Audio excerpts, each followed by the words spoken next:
Senhor esteja convosco. Ele está no meio de nós. Proclamação do Evangelho de Jesus Cristo segundo Marcos. Glória a vós, Senhor. Naquele tempo, chegaram a mãe de Jesus e seus irmãos. Eles ficaram do lado de fora e mandaram chamá-lo. Havia uma grande multidão sentada ao redor dele. Então lhe disseram: tua mãe e teus irmãos estão lá fora à tua procura. Ele respondeu: quem é minha mãe? E quem são os meus irmãos? E olhando para os que estavam sentados ao seu redor, disse: aqui estão minha mãe e meus irmãos. Quem faz a vontade de Deus, esse é meu irmão, minha irmã e minha mãe. Palavra da salvação. Glória a vós, Senhor. Pelas palavras do Santo Evangelho, sejam perdoados os nossos pecados. Amém. Como temos insistido nestes dias, a carta aos Hebreus, em sua tessitura de discurso, homilia, recolhe termos, circunstâncias, imagens do Antigo Testamento para dar a conhecer que em Cristo, cada uma destas imagens, sombras, ritos, adquire o pleno sentido. O Cristo que é mediador e plenitude da revelação. É oportuno hoje celebrarmos a memória de Santo Tomás de Aquino. Numa rápida anedota a respeito de sua história, quando no contexto da festa de Corpus Christi, o Papa, à época, pede a Santo Tomás de Aquino e a São Boaventura que compusessem um hino que pudesse ser um elogio à Eucaristia. Santo Tomás compõe, do mesmo modo São Boaventura. O primeiro a apresentar o hino é Santo Tomás de Aquino. O hino que ele apresenta é precisamente este que nós ainda cantamos no contexto da adoração eucarística, parte dele, sobretudo. Chama-se Pange Lingua. O final do Pange Lingua é o Tantum Ergum, o tão sublime. Após recitar o hino apresentando ao Papa, São Boaventura rasga o que ele havia feito, dizendo: de Santo Tomás de Aquino é elevado, sublime, muito melhor. E fica para a tradição como sendo aquele hino que nós, na incapacidade de traduzir o que devemos sentir como igreja de devoção à Eucaristia, tomamos por empréstimo as palavras de Santo Tomás de Aquino. O senso não é suficiente, diz o mesmo hino. A fé deve vir como suplemento. Neste hino de Santo Tomás de Aquino, Tantum Ergum Pange Lingua, assim está escrito: Antiquum documento novum cedat ritui. O Antigo Testamento deu ao Novo seu lugar. Claro, entendemos, ao sentido unitário das Sagradas Escrituras. Não é que o Novo Testamento está invalidando o Antigo, mas aquilo que era sombra, imagem no Antigo Testamento dá lugar à plenitude em Jesus Cristo. É precisamente sobre isso que fala a carta aos Hebreus. Se estivermos atentos, no versículo 1 se diz: irmãos, a lei possui apenas o esboço, sombra dos bens futuros. Não é o modelo real, não é a expressão da realidade. Exatamente o que o autor da carta aos Hebreus diz é o que foi poetizado com grande teologia e poesia por Santo Tomás de Aquino. Portanto, no Antigo Testamento, as sombras, o esboço daquilo que se realiza em Jesus Cristo, que é, pois, a plenitude da lei. Temos que ir à carta aos Romanos, mais uma vez. Lá em Romanos 7, versículo 12, o apóstolo Paulo diz: a lei em si mesmo é boa, justa e sã. Tanto quanto no Salmo 19, foi este salmo que nós cantamos no domingo da Palavra de Deus, se diz: a lei do Senhor Deus é perfeita. Numa tradução mais formal, ela é íntegra, ela traz conforto para a alma, faz a vida voltar. Portanto, Paulo enfatiza: a lei em si é boa, justa e sã. O Salmo diz: a lei é íntegra e perfeita. No entanto, insiste o autor da carta aos Hebreus, também com seus sacrifícios sempre iguais, ela é incapaz de levar à perfeição. Aqui é um paradoxo, que foi, claro, um objeto de disputa e de incompreensão na primeira hora da fé cristã. Como é que a lei mosaica, que é uma coisa boa, aquela aliança, aquela promulgação feita no Antigo Testamento, que é boa, que é perfeita, não pode levar à perfeição? É o apóstolo quem esclarece também a teologia da igreja, o autor da carta aos Hebreus.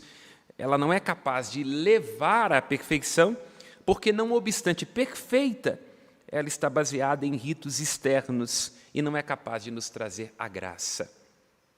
A graça é um conceito, inclusive, muito tomista, não é? Porque o que é a graça?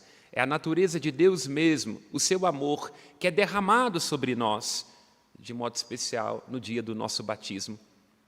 É graças, há graça, para ser redundante, que nós somos justificados, de modo que deixa de pesar sobre nossas vidas aquela culpa, consequência do pecado original, e nos é dada a possibilidade de viver em santidade e em justiça. Quer dizer, então, que a gente vai deixar de praticar a lei? Não, seremos justificados por observar a lei, lembra o apóstolo Paulo na carta aos Romanos. Só que é a graça agindo em nós, a força de Deus, que nos torna capazes de sermos justos e de praticarmos aquilo que a lei indica, mas não é capaz de nos fazer realizar, porque a lei está baseada no rito externo, naquilo que deve ou não ser feito, e não é capaz de trazer a graça. A lei é uma pedagoga, lembra o apóstolo Paulo na carta aos Gálatas, não é? Como uma pedagoga, paidos agogé, aquela que conduz até o Cristo, que é a realização de todas as promessas. Meditemos isso, hein? Em nossas vidas, que não se multipliquem os ritos, as exterioridades, tudo o que fazemos como prática de piedade deve dar testemunho do amor que reside em nós, desta vida na graça que opera em nós. Portanto, cada sacrifício, cada cumprimento de promessa, cada prática, a obediência aos mandamentos, não é alguma coisa que nos fará poder estar diante de Deus como se Ele fosse um credor, obrigado a nos entregar alguma coisa. Não, somos salvos por graça de Deus. O amor não é coisa que nós merecemos. Deus dirige apesar de nós. É um desígnio de sua bondade em direção a nós. Tudo o que fazemos numa vida santa e justa é, pois, a correspondência à graça divina. Não tenhamos sobre nós um peso, porque isso significaria farisaísmo, de que é a partir de nossos méritos, de nossa pretensão, de nossa santidade, que nós seríamos merecedores do céu. Não, nós somos salvos pela graça, justificados pela fé. A fé que é um dom da graça divina e uma resposta numa vida santa, digna do nome de cristãos.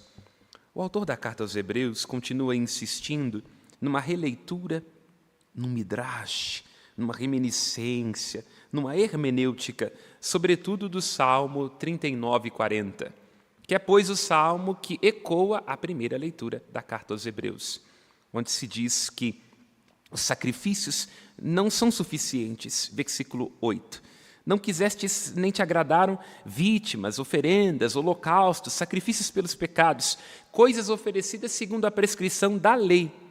No entanto, eu disse, eis que vim fazer a tua vontade. E assim, com isso, se suprime o primeiro sacrifício, aquele prescrito segundo a lei, para estabelecer o segundo sacrifício, que é aquele da nova e da eterna aliança, como nos tem esclarecido a carta aos Hebreus.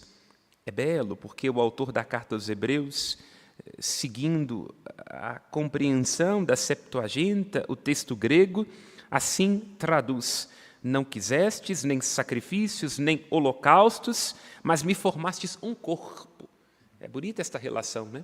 Ouvido, corpo, apontando para Jesus Cristo, porque ouvido, escutar no grego, akouo, que é a base da palavra obediência também no grego, na obediência do Cristo, na docilidade aos desígnios do Pai, restaura-se aquilo que nós havíamos perdido pela desobediência de Adão. A obediência de Cristo, a escuta da vontade do Pai, expressa-se na carne do Cristo. No momento de sua cruz, no seu sacrifício, faz caducar os sacrifícios antigos, estabelecendo o segundo sacrifício, que é maior e mais elevado do que o primeiro. Suprime a economia do Antigo Testamento nas suas exigências para estabelecer a economia, ou seja, o conteúdo, a mensagem de salvação da nova e da eterna aliança.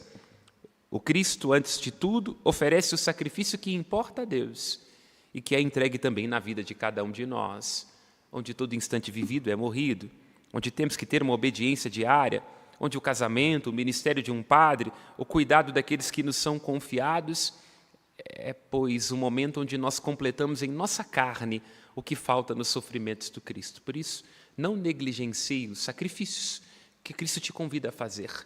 Não é uma questão de sangue, masoquismo da parte de Deus, mas é um fazer sagrado, no qual você, eu, nós estamos unidos à cruz de Cristo. Não porque sejamos amantes da dor, mas porque compreendemos que na força do Espírito Santo, na graça santificante, para usar termos tomistas, até as circunstâncias difíceis de sofrimento de nossa vida tornam-se uma oportunidade de atualizar em nós a vida divina. No Evangelho, poderíamos estabelecer aqui, em perspectiva tomista, um set contra. Assim raciocinava Santo Tomás de Aquino, porque Jesus enfatiza quem faz a vontade de Deus. Este é meu irmão, minha irmã e minha mãe. Não parece haver uma contradição? Fazer a vontade não é, de novo, mais uma vez, uma obra da lei?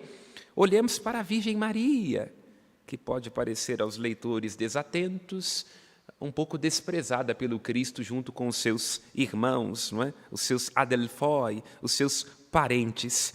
Maria, quando escuta o anjo dizendo da sua missão, ela que era agraciada, ou seja, mulher toda cheia da graça divina, ela não diz, vou fazer. Não, ela diz, o que está lá no grego é um auristo optativo, é uma voz passiva. Ela não diz, vou fazer. Ela diz, genoito, faça-se em mim. Portanto, a ação da graça de Deus em nós é uma ação ativa. É Deus quem tem um princípio ativo. É Ele quem garante com o seu amor e com a sua graça.